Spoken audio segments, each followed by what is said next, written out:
Hello, this is Matt Perlstein from EQforPeace.org.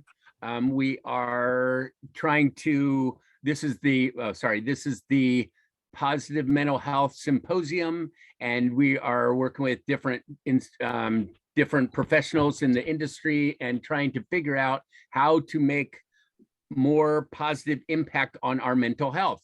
There's a lot, as you probably know, there's a lot going on negatively in the world in mental health area. A lot of people are hurting, a lot of people are having trouble, and not too many people know what to do about it. So we're asking some people how they would handle it, what's the best ways they think of managing our mental health and to make it more positive. It doesn't have to have the negative connotation that it normally has had. So we can have pain, we can have negativity, that sort of thing.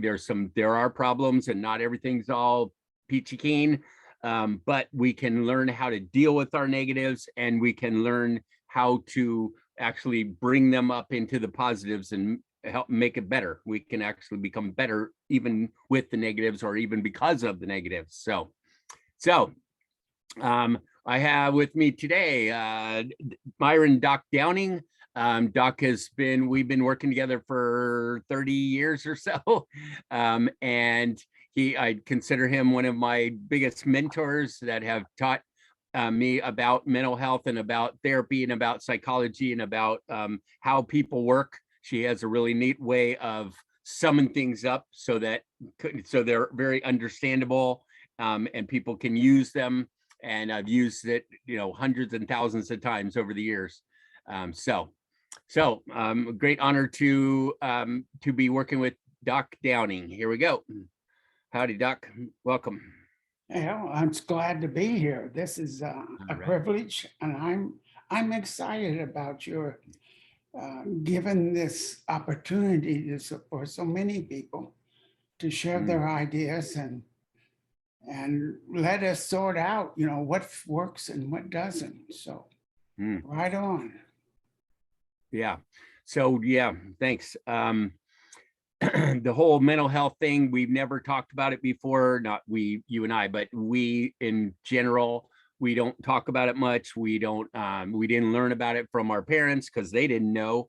We didn't learn about it in schools. It's starting slowly in the United States. Some other countries are having them impacted into the schools. There's now some of the states in the United States, mental health training is required. I'm very happy about that. But the reason it's required and the reason it's getting into the schools is because people are hurting. People are in not a good place at all, especially the kids. And they don't know how to deal with stuff, and it's causing some really, really bad problems. One of the ladies earlier gave some statistics on loneliness. They did some massive surveys on loneliness and found that like over half the people describe themselves as lonely, which is really sad, right? And we're social beings, right? Lonely is a bad thing. Do you agree? The question that comes up for me when you bring up loneliness is, how do you do that? How do you create loneliness? The whole idea of peace, world peace or personal peace, the whole idea is about what you're doing, not about what's happening around you. It's not about the world or the war in some place or the shooting in what other country. It doesn't matter. The peace is inside of you. And that's the question. How do you create peace? And then the other side of that question is, what are you finding peace from? So I think the idea that, and I'm thinking about a number of years ago, there was a hold hands for peace around the world. If everybody held hands, there would be peace. And obviously it didn't work. So what does work? And what are we looking for? And how do you create peace? Isn't that what we're looking to try to achieve? I believe so. Like I said, our nonprofit is called EQ for Peace, and we're trying to describe to people how to create peace inside them, among them, and around them. So I believe, and we believe that most people, or an awful lot of people, have never learned how to do peace. They don't talk about it. They don't know how to do it. And so how are we supposed to create it if we've never learned about it? So now we're talking about it. Now we're teaching about it. Now we're trying to help people create it. And you're a good example of that. How do we create it? What are we finding peace from? That sort of thing. So I look forward to your answers to those big questions. And I would be amiss if I brought up a question and I didn't have some kind of an idea where to go with it. And I think I have Alrighty. some kind of an idea. I'm not sure I Okay. have all the ideas. I certainly Probably don't not. believe that. I certainly believe there's a lot more to be discovered and looked at when it comes to peace. In fact, today I came up with kind of a new thing for me anyway. Others may have already thought about, but I was thinking about peace, personal peace, world peace. What are we wanting peace from? What are we looking for peace from? And so what I did is I went to Merriam-Webster's dictionary and I looked up the opposite of peace, because isn't that what we want? We don't want, and these are some of the words they use for the opposite of peace: conflict, contention, discord, strife, turmoil, unrest. Boy, I'm getting anxious and nervous just reading the list. Fighting, warfare, combat. That's the world peace view. And then there's the personal peace view. And so I looked up those words, and they were words such as agitated, disquieting or oppressive thoughts or emotions, anxious, apprehensive, uneasy, vexation, commotion, hubbub, pandemonium, turmoil, unrest, uproar, alienation, dissent, depression, disorder, strife, and worry. Those, and I didn't even copy down all the words. I'm just going, wow. I have, as a therapist, I have run into a lot of people with this personal problem and not having peace, such as agitation and anxiety. How many times do we get panic anxiety? PTSD is a major form of anxiety. What is happening? And the question then becomes, how do you create these feelings? Well, there's going to be able to figure out how you create them, you got to figure out, you'll need to know also how to uncreate them. Because the truth is, feelings just don't happen. It isn't an accident and suddenly you feel. In fact, you were born with only two emotions. Only two emotions. One was the fear of falling, and the other is the fear of loud noise. Many women can tell you that somebody would slam the door and the baby in her womb would just jump, because the babies are born with just two emotions. So where all this other stuff is coming from? Alienation, dissent, disorder, strife, and worry. Where do we get that if we're not born with it? Well, obviously, we learned it. And you learn some of it by conditioning. When you were young and your mother was holding you, and she saw a mouse or a bug or a spider, and she'd go, oh.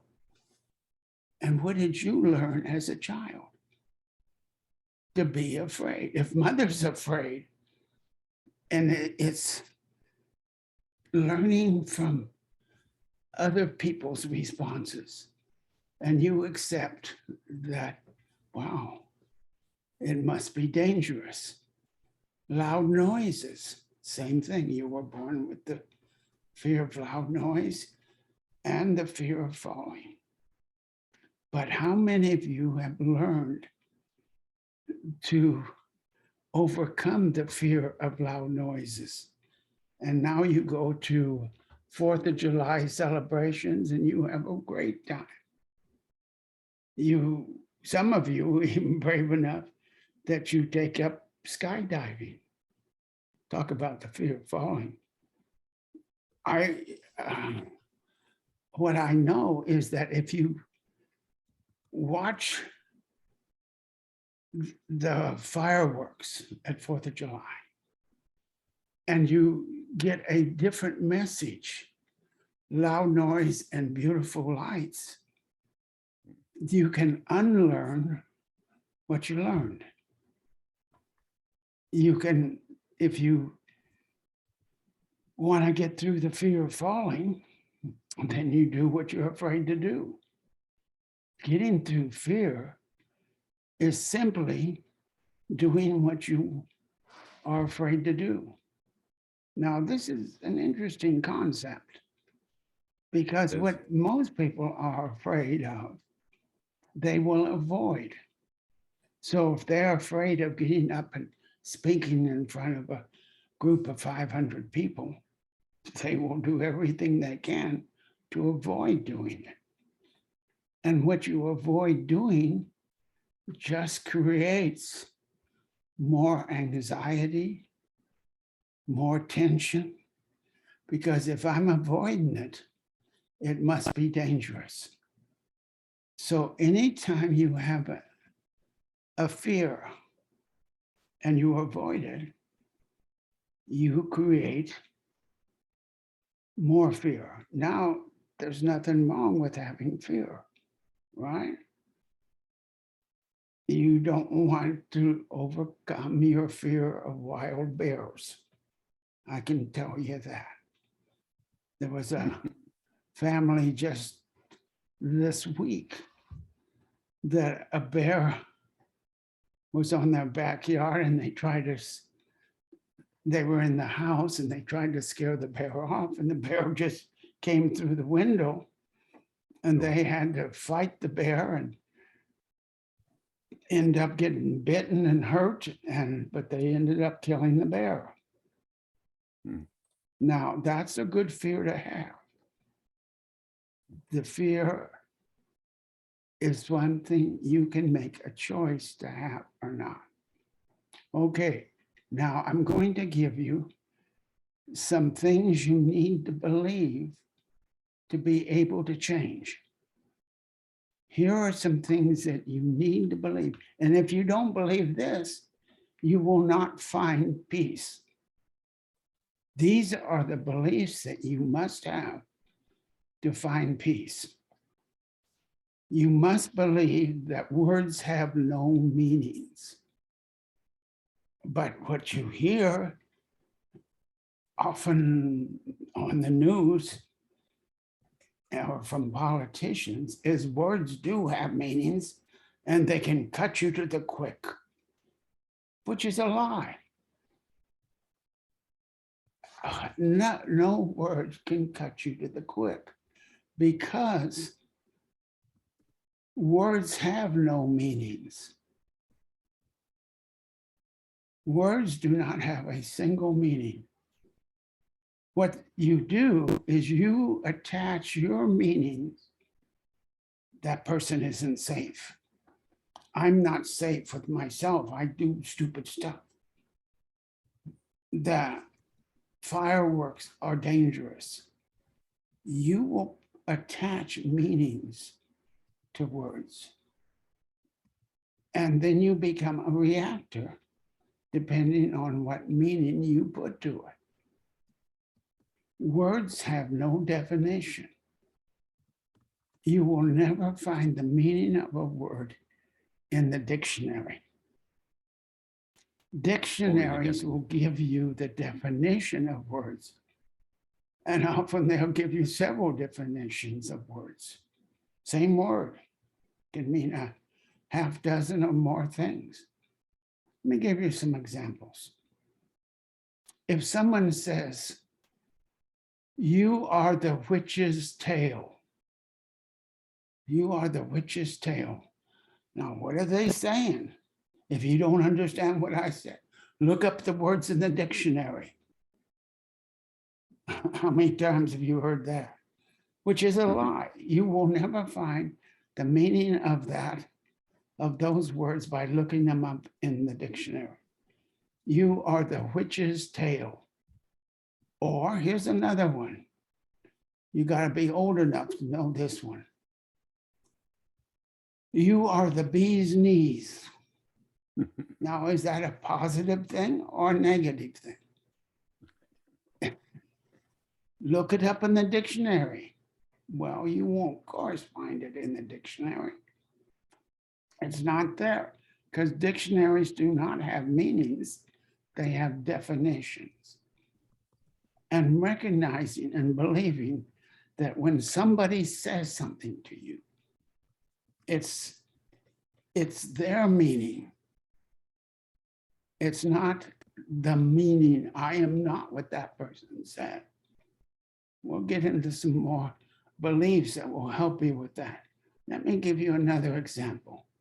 This is a true example.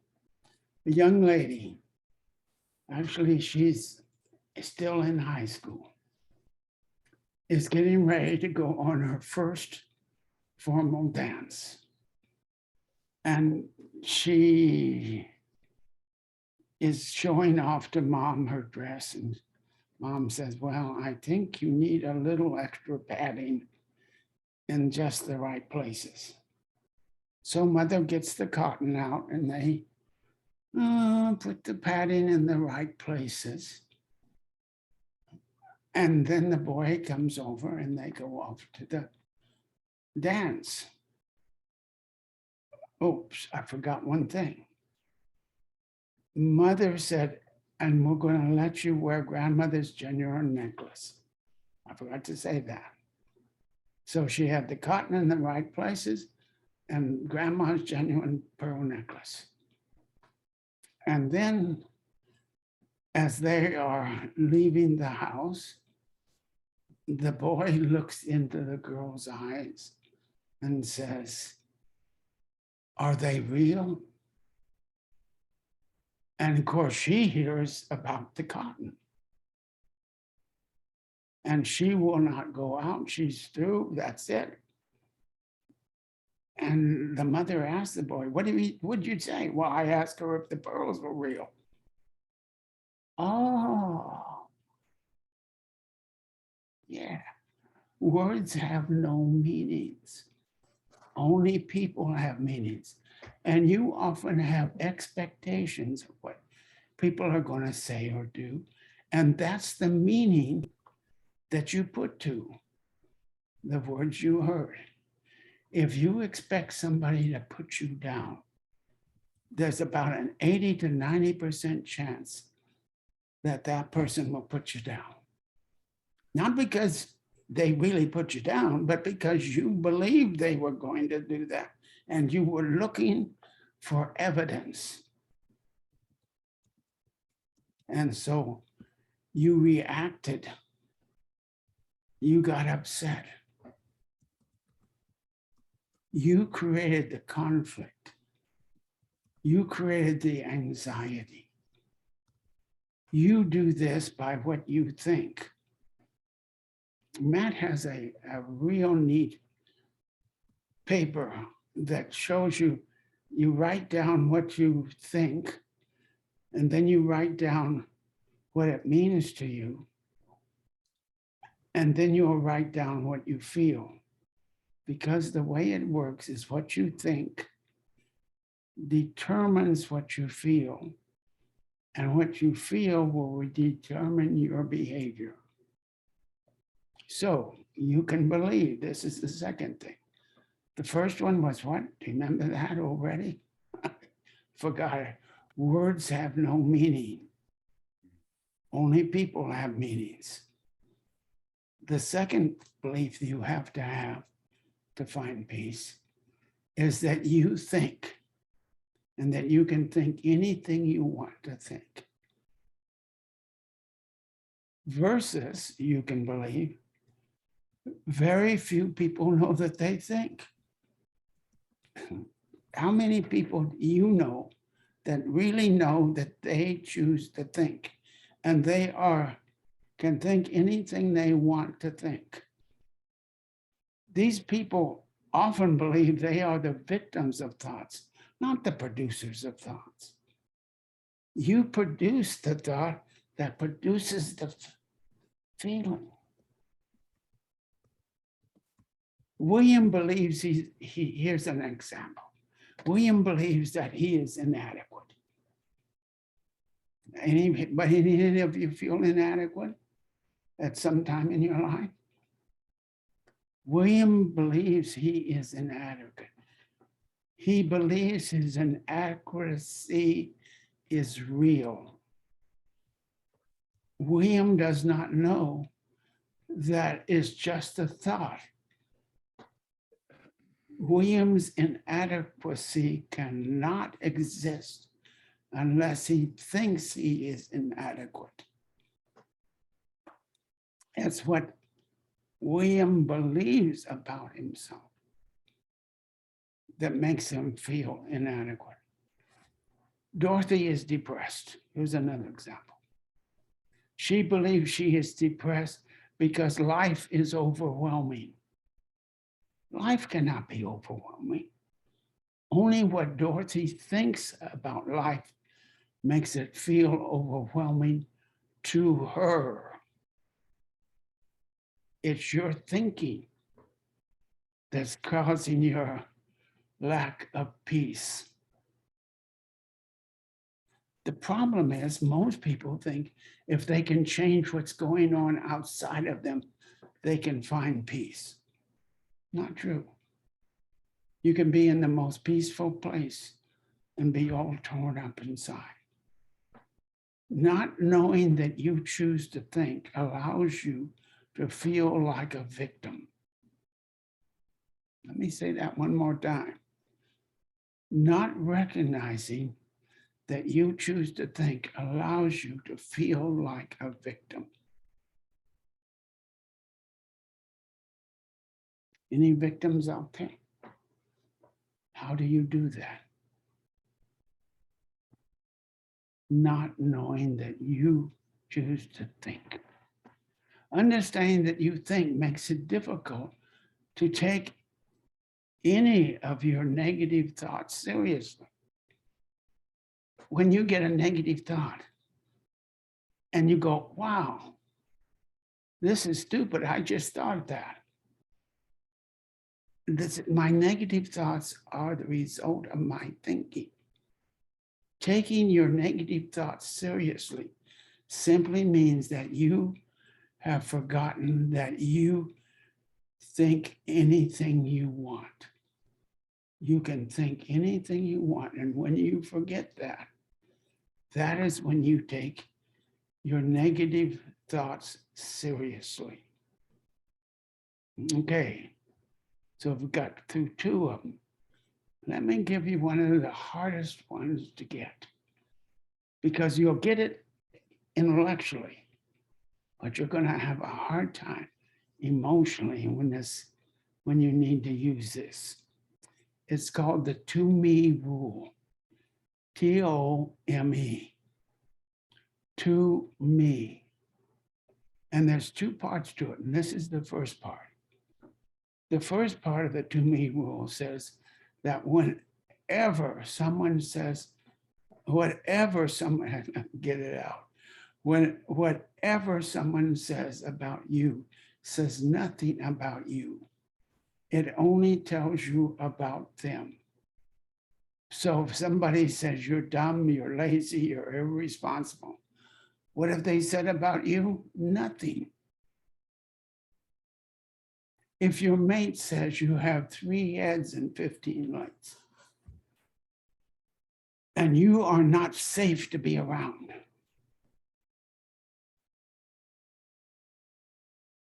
what have they said about you? Do you have 3 heads, 15 legs? Oh, that's stupid. You wouldn't even go to a mirror to check. You know you got only 2 heads. No, not kidding. You know you don't have to run and check.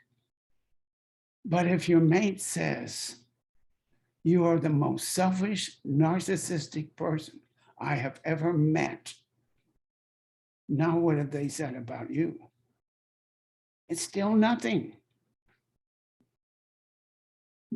Both statements are not true. In the first sentence, you just know because you looked in the mirror enough times. In the second sentence, it's harder because you want to believe your mate. But ask yourself, are you really a narcissistic person who is selfish and never done a nice thing for anybody?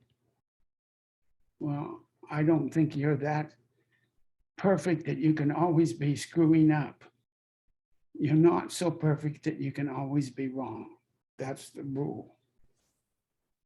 If both statements are false, you have 3 heads and 15 legs, and that you're not a narcissistic person, even though your mate says you are,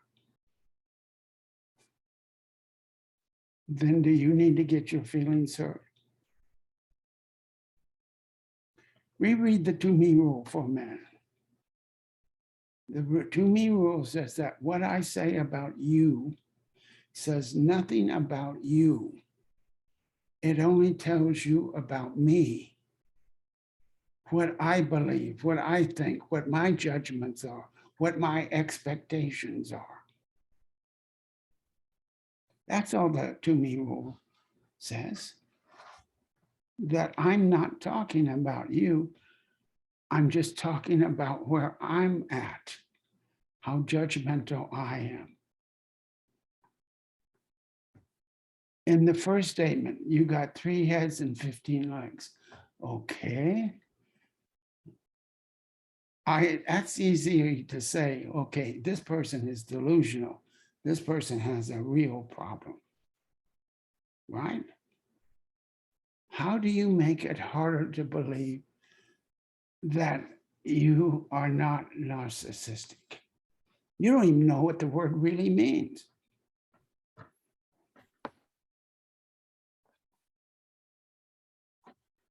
The second sentence is not about you, no more than the first sentence. The person who calls you a narcissist, all they're saying is that you're not living up to my expectations. You should live up to my expectations. That's what they're saying. But you're going to take it personally. Oh, I'm such a terrible person. I'm a really screwed up person. Or else you just get angry and say, well, you're the narcissistic. And this is crazy. 98% of the media who use terms like narcissistic are not trained to diagnose somebody. There was a lot of diagnosing of Trump at one point, and it was all stupid because these people were not qualified to diagnose. Secondly, these people saying that he was narcissistic, none of them had examined Trump. None of them had tested or evaluated Trump. They just went on what they heard on the news, which can't talk about misinformation given to reinterpreted as misinformation. What is it they say in computers? Garbage in, garbage out. So how is it that you keep reacting to what people say to you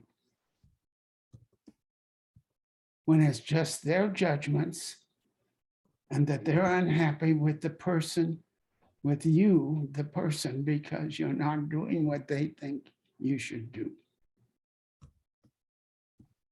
Anytime somebody puts you down, you're lower than a snake's belly. Talk about old terminology. Nobody is that low. For the majority of people, having someone not like you, someone who mean-mouths you, tells you you're not okay, you will find it hard not to try to convince them that what they think is not true. You're going to defend yourself. That's what happens when you try, when you believe. But see, you wouldn't defend yourself if you didn't believe it. So there's a part of you that believes that maybe you are narcissistic. Or you wouldn't defend. You defend yourself when you feel attacked. But you didn't defend yourself when they said that you had 3 heads and 15 legs. You didn't even bother to defend yourself because there wasn't even the slightest bit of you that believed that was true. Nothing in you believed that was true, so you didn't bother to defend. If you find yourself defending, then you know that a part of you believes it. And that's because, going back to the thing, is that you choose to think. That's what you've got to know if you're going to find peace.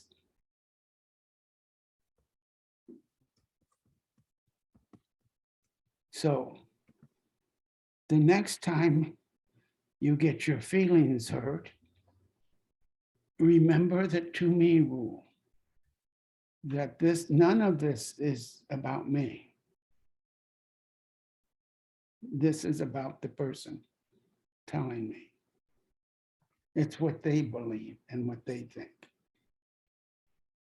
Okay, here's the other side of that same coin. Okay.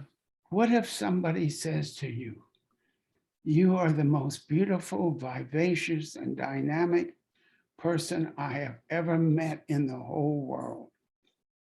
What have they said about you? Nothing. Nothing. Damn it. That's not fair. We want to believe it. We want to, but it's not.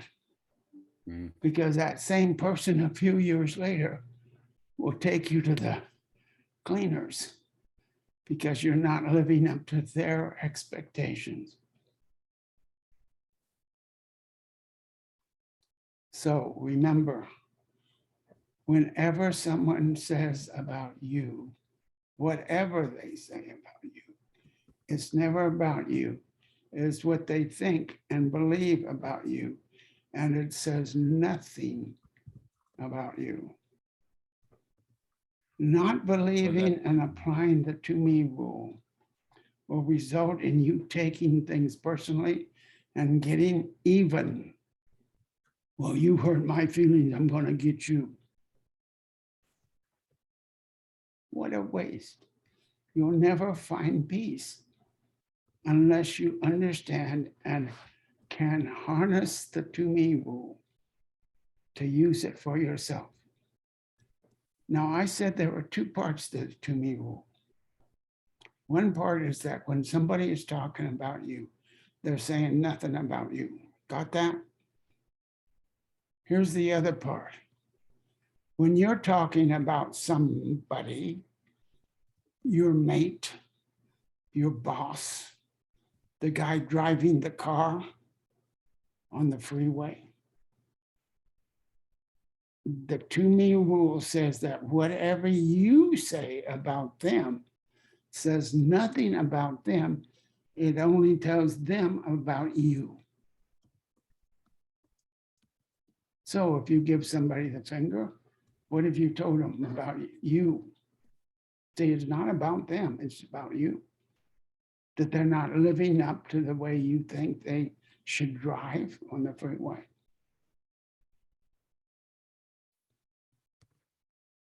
Or often, so often, when people open their mouths, they will give away the store. Whatever you say about someone else says nothing about them. You are only telling them about yourself. You better watch your mouth, because you're giving away about your judgmentalness, your aspirations, your expectations, your beliefs, and your values. It's not about the other person. Okay, here's an example.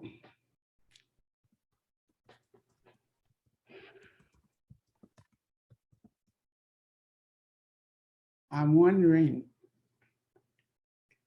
I'm just glad that you can't come through the screen and get me on this one. Uh-oh. The president is a fantastic man, and he is doing a spectacular job of running the country. What have I said about the president? Nothing. Not much. Nothing. What have I told you about myself? Well, I told you about my politics. I told you about what I like and what I don't like, my values, my expectations. So it's not about the president. Here's another one. My husband is a fantastic lover, and he is madly in love with me. Now, what has this wife told me?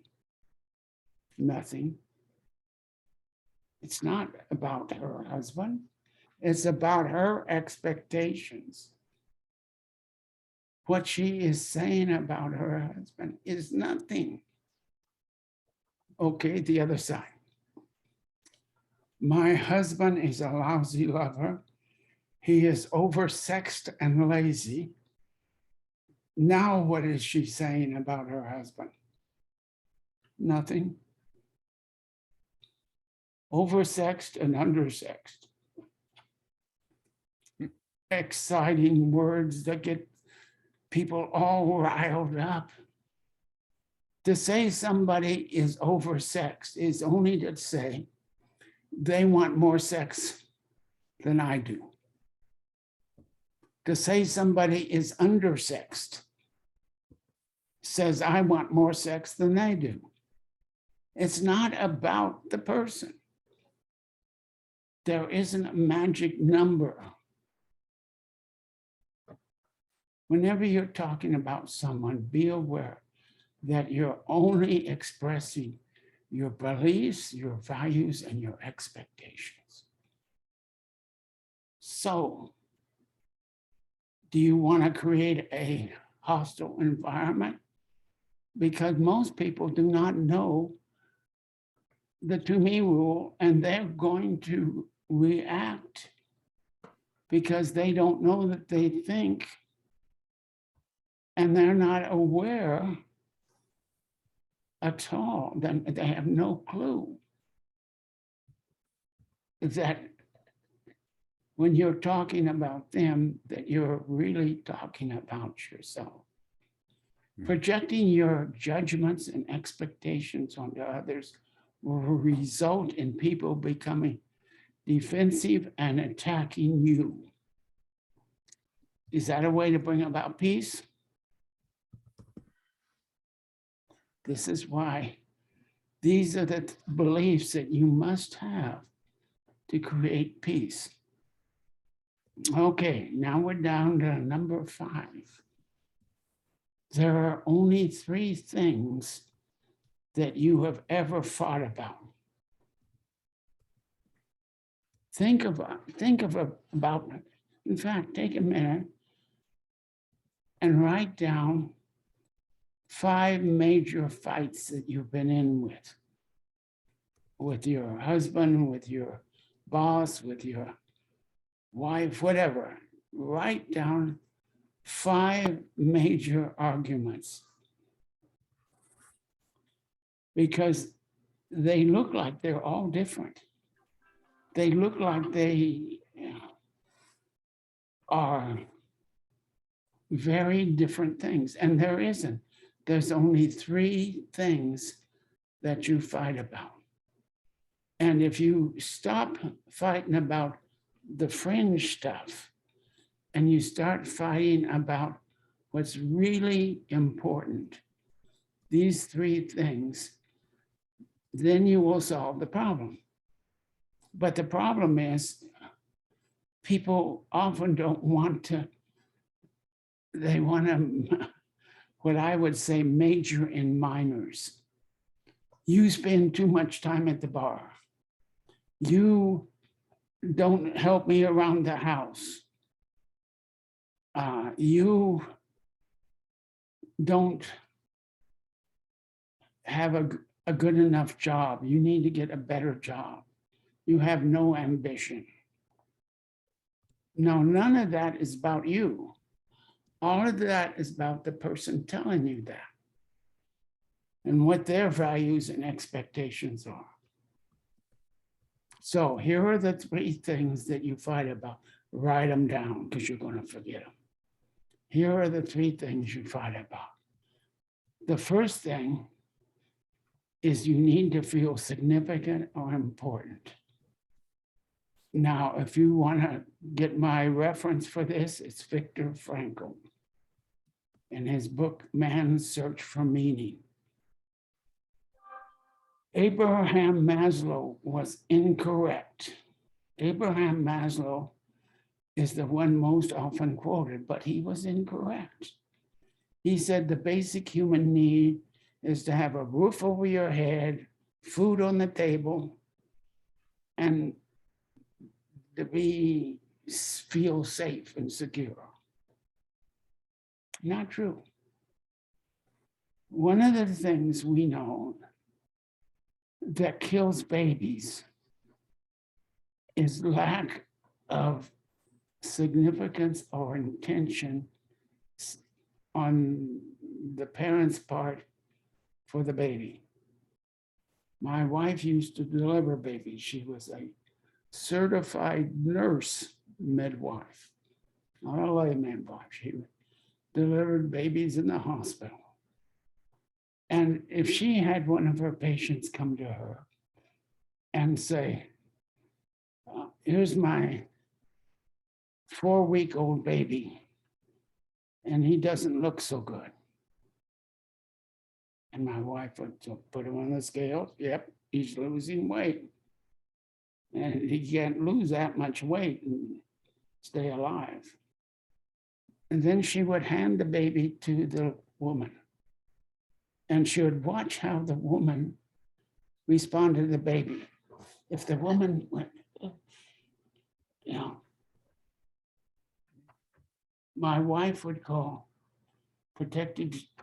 Child Protective Services, and they would come and take the baby away from the woman. Because the basic human need in all human beings is to feel significant or important. And the only way that occurs is if you hold the baby and go with the baby and make funny faces at the baby. The medical term for not doing that, and the baby loses weight, is called marasmus, or failure to thrive. In California and in many states, it is one of the signs, one of the indicators of child abuse is not holding your baby and taking care of it. Hold it close and go at it. Marasmus is the name of it. Failure to thrive. Here's what happens though. As we get older, men tend to get their significance from having a job, skill, or ability that they feel good about. So going to work, the boss says, hey, good job. Well, here's a paycheck. He gets the verbal and the physical reward for doing a great job, and he feels significant. For most women, it's not that. For most women, not all, there's some real changes happening, but for most women, staying home, taking care of their husband and children is their goal as a woman, is to take care of my husband and my children. And so she may get a job, but it's usually to help with the family's finances. You know, my husband isn't making enough money to live the way we want to, so I'll go to work, take care of the family, but my significance comes from my children and my husband. The problem with that, getting your source of significance from your husband and your children, is that children grow up and you end up with an empty nest syndrome. Or husbands wander off or die. Not a good scenario, because suddenly you have no purpose. Here's another example. Insurance mortality tables state that if a man is over 50 and his wife dies, his life expectation drops to 2 years. 2 years. Wow. And he will be dead 2 years after his wife dies, because she has been taking care of him. She makes the appointments. She makes new friends. She makes sure that they get the bills paid. She may not pay them, but she makes sure they get paid. And by her taking care of her children and her husband, what she's doing is protecting them. And what you protect, you make weak. What you protect, you will make weak. So one of the major fights, the major fight, is the need to feel significant or important. And I would say for most women, that significance comes from their husband and their children. Okay, that's the first thing we fight about, significance. And what, you know, and that's a matter of, instead of fighting about, you never spend time helping me around the house, that's not the issue. I can hire it done. I need somebody who makes me feel significant and important. Okay, the second conflict, second reason we fight And this is because of the fear of abandonment. And you can think of it this way. The need to feel significant you were born with. You were born with this need to feel significant or important.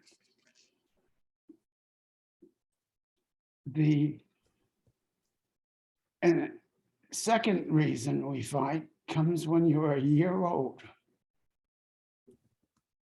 The second source of conflict is the fear of abandonment. If you watch children closely and you disappear, we're talking about a 2-year-old, able to walk but not able to talk, a 1-year-old. He had a fear of abandonment at 1-year-old. You disappear and they panic. This fear of abandonment, if it's not resolved as a child and they feel safe and secure, will turn into other complications as an adult, such as perfectionism. If I do it perfectly, you will not be able to yell at me or leave me. That's the model of the perfectionist. The obsessive compulsive person has to go around the house and check the locks 4 times before they can leave. What's that about? Fear, right? If I do it perfectly, then the house is going to stay here. If I don't do it, it's my fault if something happens. That's an interesting thing, because what happens if you ask somebody who is compulsive, obsessive compulsive, who has to do this, ask them, and I've done this many times with clients, had somebody who's obsessive compulsive, I would say, well, what's going to happen if you don't check the locks? Oh, I don't know. It's terrible. I have this overwhelming fear, but you don't know what's going to happen. You know, the problem is what you protect, you make weak.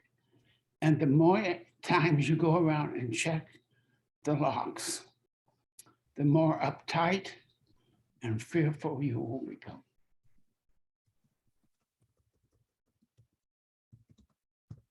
So, you ready for the third one? The third thing we fight about happens at 2 years old, okay? At 1 year, at birth, it's the need to feel significant. At 1 year old, it's the fear of abandonment. And at 2 years old, it is the need for control.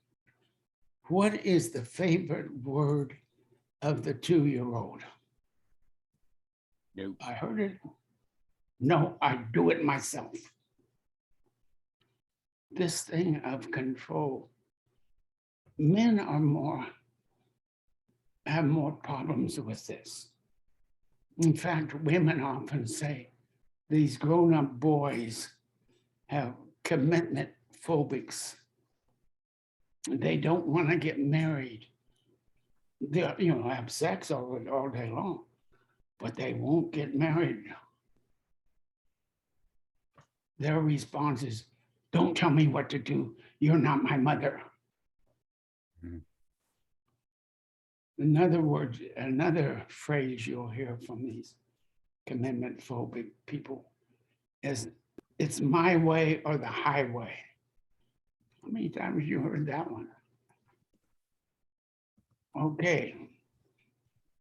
The three things we fight about. You need to work with your partner on this one, because you both need to understand that what you're fighting about is not what you're fighting about. What you're fighting about is significance, abandonment, and control. Okay, number 6. This is the last one. There are 3 levels that you communicate on.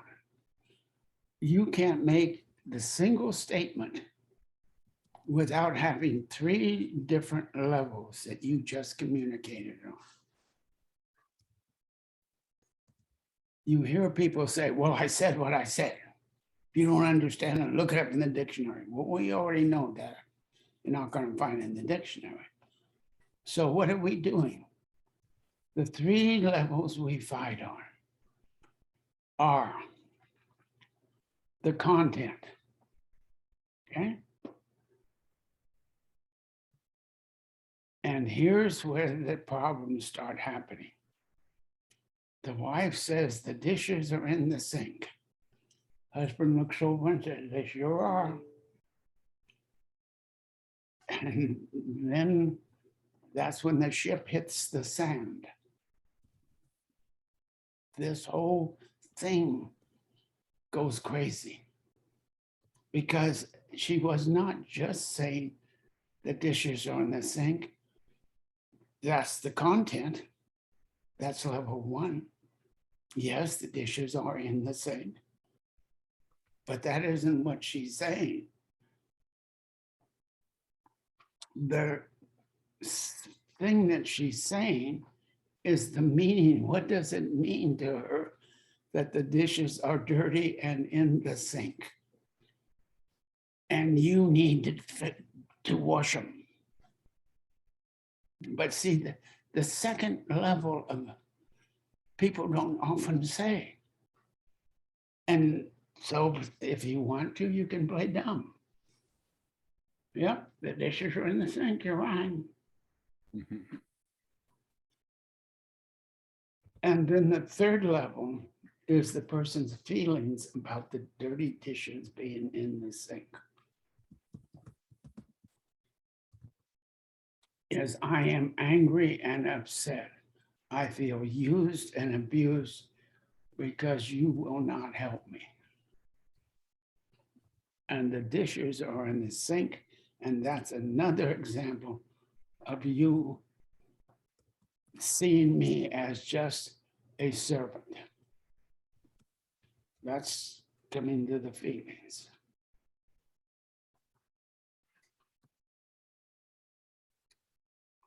Okay, so let's review this really quickly. Content is really about, let me back up. Here's another example. Good morning, how are you? It's a beautiful day. Do you hear all 3 levels? There are 3 levels here. The content. And here are several examples of what the content could be. I recognize you and I'm not ignoring you. You look down today and I just wanted to brighten your day. Okay? It's just, sometimes it's nothing more than I just want to recognize you and not ignore you.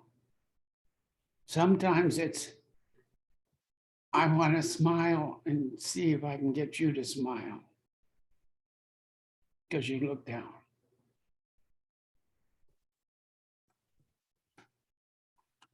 Sometimes you say, good morning, nice day, because I want you to recognize me and not ignore me. Or maybe the person saying it, good morning, beautiful day. Maybe the person is saying, I got a check for $5,000 and it's raining today. Okay. Mm. See, the content, you guess at, or most of the time we just ignore. The farmer would say, today's a beautiful day, it's raining today, and this is going to save my crops. Good morning, what a beautiful day. It's raining. The second part, again, we're reviewing the three things we fight about. I am concerned about other people's feelings, so I want to recognize them so they will recognize me. That's what it's about. It's not about the other person. It's about me getting recognition. It's a win-win situation. For the farmer, with $5,000, I was going to lose my house, but now I can save it and feed my family until I can find a better job. Or it looks like I'm going to have a good harvest after all. And I'll be able to keep the farm and pay off the bank. What does it mean? And the third level, again, the feelings about something. 80% of conflicts are the result of miscommunication due to not checking out what the person was saying and believing what they are saying to you is true.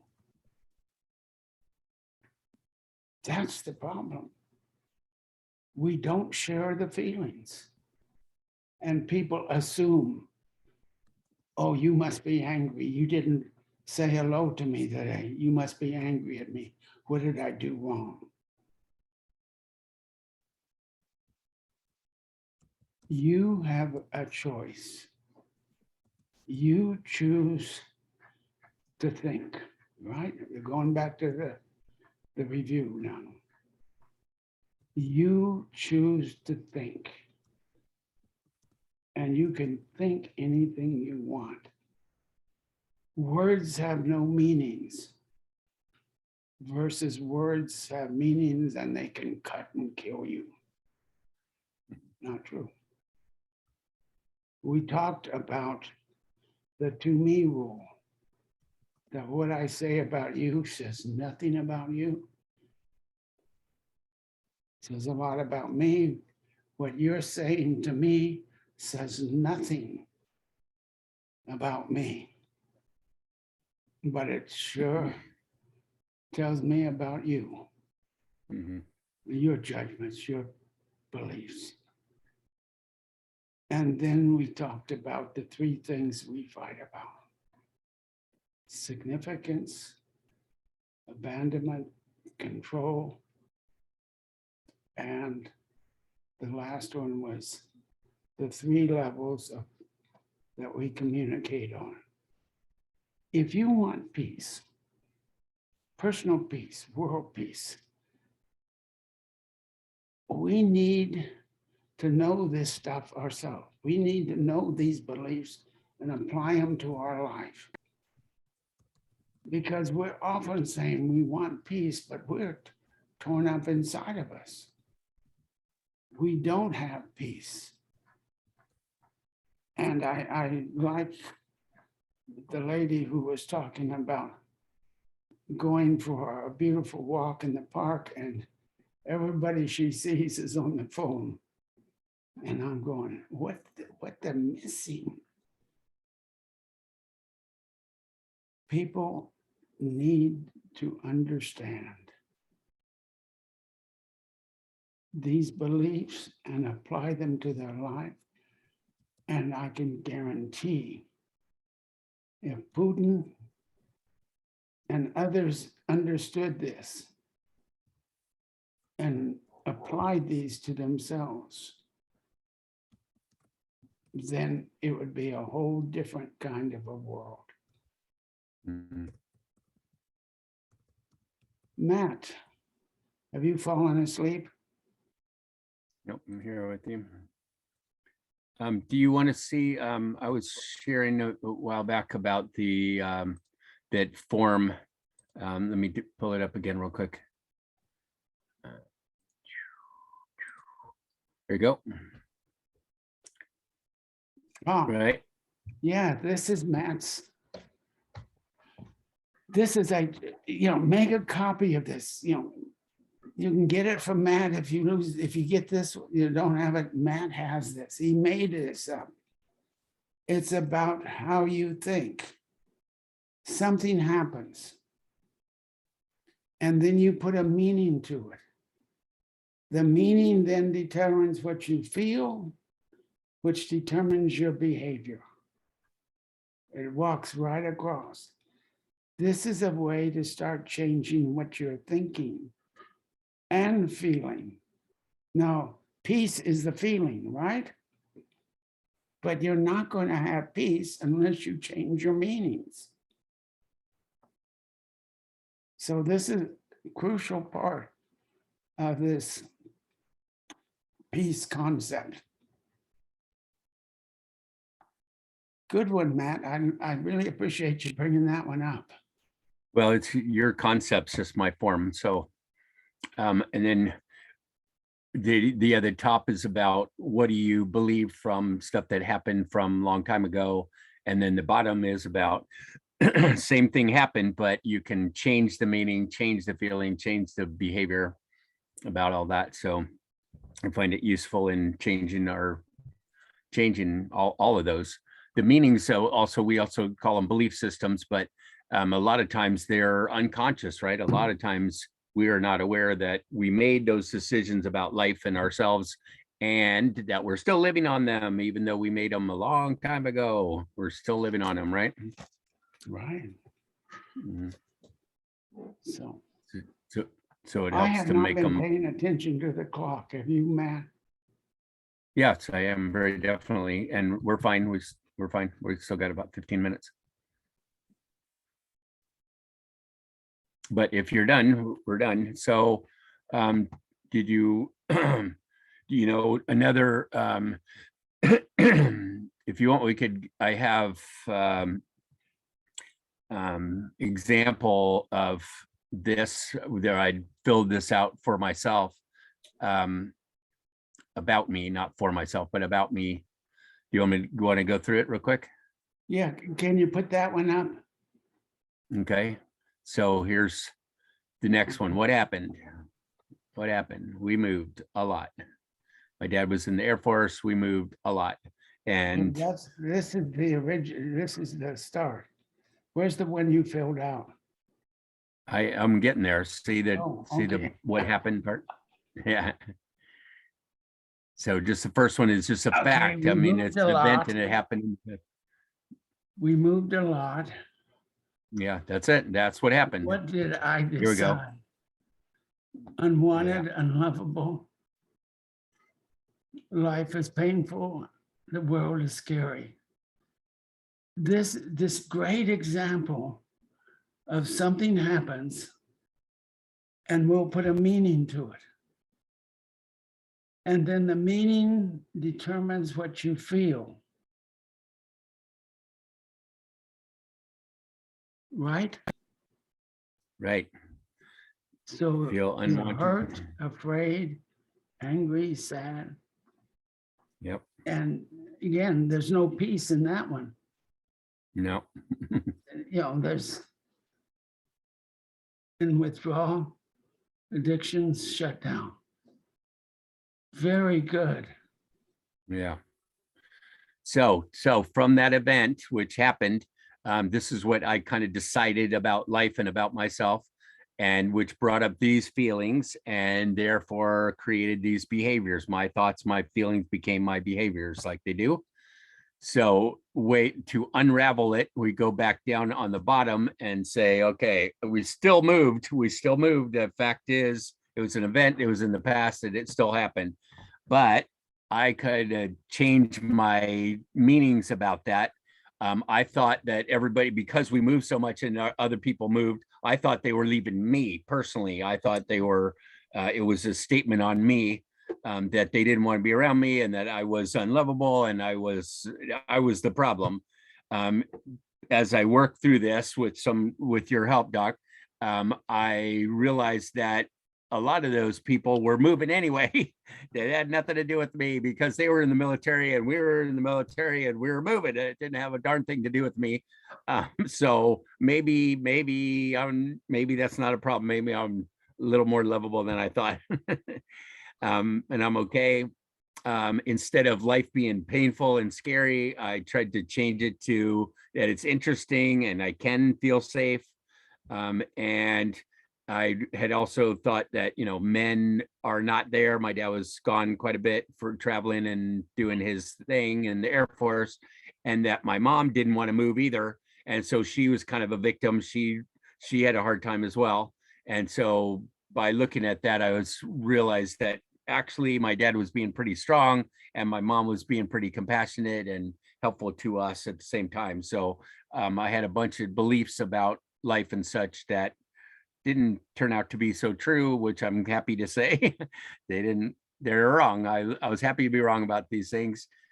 Because of those meetings, I had much better feelings, including peace, and did better behaviors, made better decisions, had more confidence, create more intimacy in my life, that kind of thing. So same event, my meanings, my feelings, my behaviors, not so good, then I can change them and I can change them. I'm very happy about that. I'm very happy about that. We wouldn't be sitting here right now if I hadn't changed some of these. So here again, words have no meaning except what I put to them. Same And with that's moving. what you're doing here.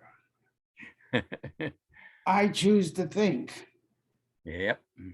And that's what you're doing here. You are setting this thing out so that you are in control. You are powerful. Yep. And to have peace in this world is going to require that we believe these 6 things that I gave you. So this is pretty exciting. I agree. It's pretty life-changing for me. And it's really, really good to be able to kind of sum things up to how did I get like this? And sometimes we look at our own behavior and we go, wonder why I did that. I do that. I used to do that a lot more than I do it now. Like, I'm happy to say. But I used to say, wonder what the heck was I thinking or feeling? As it turns out, there's a song about that. What were you thinking? Or what was I thinking? And he says, well, I know what I was feeling, but I don't know what I was thinking. So it's better to have both. A lot of people do know what they're thinking, but they don't know what they're feeling because they're not aware of it. And so, this is a really helpful way to explain to ourselves, and explain other people's behaviors because they're probably working on the same formula, right? Absolutely. The idea that you are in control of your life. And this is how you do it. It isn't that there's some handle or you pull yourself by your hair or some way. You choose to think. You choose to change the meanings. Mm-hmm. You choose not to project onto other people or let other people's projections, the to me rule, onto you. So people can't hurt your feelings. Because the to me rule says that what they're saying about you says nothing about you. It only tells you about that other person. And that when I'm listening, I need to listen to all 3 levels. And I got to be aware that when I'm communicating, if I'm going to communicate clearly, I need to be able to talk on 3 levels. Give you the content, tell you what it means to me, and tell you how I'm feeling about it. This is so important to me, and I'm so passionate about this, and I put a lot of my emotions and feelings, and I'm looking forward to working with you and seeing what we can do. And this is pretty exciting. Mm. The feelings. Nice. I very much agree. Very much agree. Great. All right. It's good stuff and really good stuff. As I said, you made a huge impact on my life and taught me so much about how this all works and such. And, I didn't go to therapy school and go to psychology school. I learned most of a good portion of what we've learned from you and from practicing doing it myself and doing it in the classes that we've taught for a long time, 30 something years, and watching other people and being aware of what's happening and asking and such. So good stuff. So we can do better. We can improve our mental health. We can live more in the moment. We can live more powerfully. We can be more in control of our lives, like you were saying, and we can switch things around so that we're not a victim. One of the things I think I would like to kind of add to this is that people have such beliefs when, like using the to me rule. If Paula, your wife, comes in and starts yelling at you and putting you down, it's hard to go, wait a minute, to me, this is about Paula, not about me. It's really hard to figure out, okay, what is this fight really about? What is she upset about? And the more you can communicate on all three levels, the more you will be understood and the less conflict there will be. So, by the way, did you mention or say anything about your group that you run on weekends, New Directions? No, I didn't say anything about it. I just mentioned that we've been doing it for an awfully long time. So do you want to say something about it? Well, this is, I think, how we met. I'm from Fresno, California, originally. And I've was there for 40 years until I moved. And somewhere along the line, I had a client, Jan, I believe her name was. And she moved up to Sacramento, where you and Paula are. And then one day, Jan comes in and says, the company that I work for requires that we go to a workshop put on by Matt Perlstein. And I said, oh, that's interesting. She says, I want you to go and I will comp you. It won't cost you anything. Just the class, you'll have to get your own board and room sort of thing. And my dad lived up there, so that's not a problem in Sacramento. So I went up to Sacramento to take your course on you called Drykers then, I think it's called New Directions now. And I didn't have any problems. I didn't have anything going on that was causing me any conflict. And I'd gone through a divorce 7 or 8 years before, but that had worked out. So I was there just kind of observing. And then because I was going through as a participant, not an observer, I was involved in it. And then it came my turn. And I don't remember the guy, it wasn't you, it was somebody, one of your assistants said to me, well, what's going on with you and your ex-wife? nothing. There's no emotion, no feeling. It's the opposite of love is indifference. I have total indifference. I don't care what she does or who she goes out with or what she's doing. And he was kind of feeling around in my mind and heart to see where I was, and there was nothing. Then he said, well, what about your kids? Because I have 4 kids that time. And all of a sudden, I just broke out crying. He just mentioned, what about your kids? And I had felt so abandoned and rejected by them. And so I had an opportunity in the workshop to work through my own feelings in that area. At that point, I was sold on the workshop. So I started saying, well, do you want to bring it down to Fresno? I have a building, we can do the workshop in my office, lots of room there. And so for the next, 16, 18 years, something like that, 2 or 3 times a year, you would bring your bus down, or your camper, or what do you call it? Mobile home. Yep. And run the workshop. And I would go, and I saw myself as